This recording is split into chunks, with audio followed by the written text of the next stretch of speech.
আজকের মতো বললো করতে দেওয়া যাবে না, বাইরে চলে যেতে হবে, কিছু করার নেই। আমরা বাইরের দিকে যাচ্ছি, আবার কোনোদিন একদিন আসবো আবার। তবে আজকে যা দেখেছি আপনার সঙ্গে এক্সপিরিয়েন্সটা শেয়ার করব। আমি আর আমার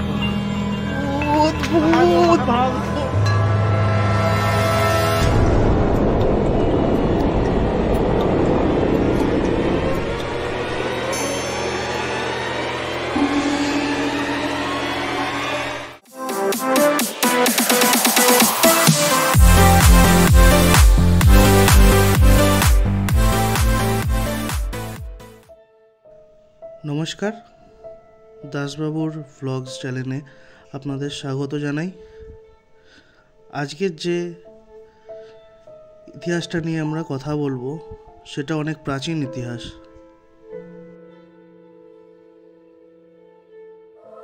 সাউথ পার্ক স্ট্রিট সেমেট্রি হল কলকাতার একটি খ্রিস্টান কবরখানা।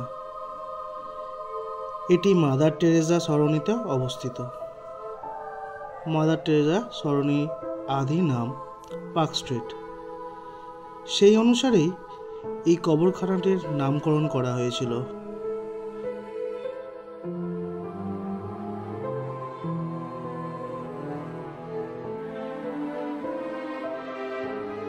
পার্ক স্ট্রিট সেমেট্রি হল বিশ্বের প্রাচীনতম নন চার্চ সেমেট্রিগুলির মধ্যে একটি।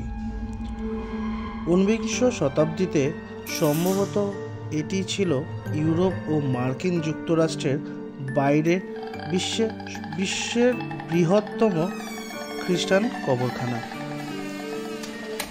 সাউথ পার্ক স্ট্রিট সেমেট্রি চালু হয়েছিল 1767 সালে। এই কবরখানার জমিগুলি আগে ছিল জলাভূমি এলাকা।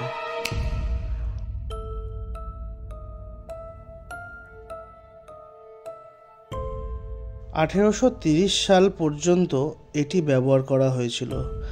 এখন আর্কিওলজিক্যাল সার্ভে অফ ইন্ডিয়া এটির রক্ষণাবেক্ষণ করে।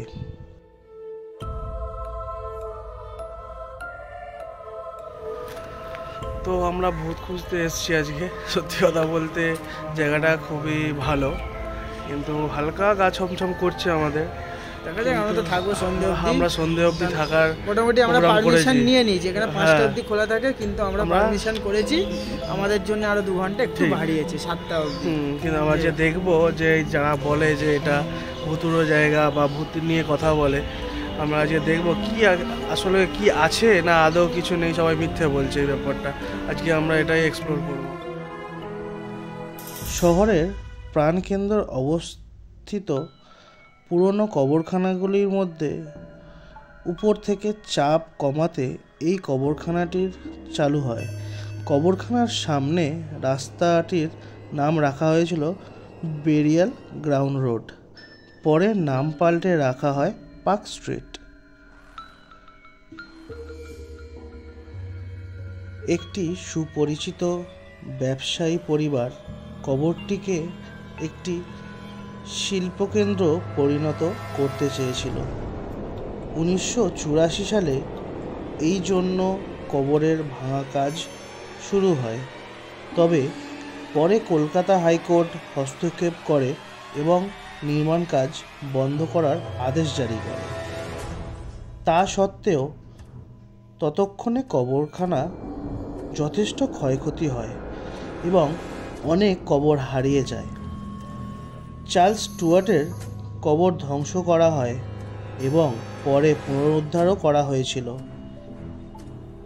এবং টিরোজিওর কবর ভেঙে ফেলার কাজ শুরু হয়েছিল। তবে তখন কলকাতা হাইকোর্ট পরবর্তী নির্মাণ কাজ বন্ধ করার আদেশ জারি করে। গোরস্থানে সাবধান চলচ্চিত্র শুটিং এই কবরখানায় হয়েছিল। ছবিটি সত্যজিৎ রায়ের উপন্যাস অবলম্বনে তৈরি। শোনা যায় রাত হলেই এই কবরখানা থেকে পুরনো সাহেবদের আর্তনাদ এবং কথা, তাদের হাঁটা চলা এখনও শোনা যায়। তাই বিকেল 5টার পর এই কবরখানা বন্ধ করে দেওয়া হয়। বললো করতে দেওয়া যাবে না, বাইরে চলে যেতে হবে, কিছু করার নেই। আমরা বাইরের দিকে যাচ্ছি আবার।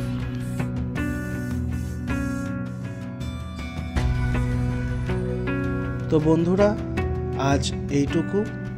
ভিডিওটি ভালো লাগলে চ্যানেলটিকে সাবস্ক্রাইব করে দেবেন এবং লাইক কমেন্ট করে জানাবেন কেমন লাগলো ভিডিওটি। এই রকম ভিডিও আরও দেখার জন্য বেল আইকনটি প্রেস করবেন।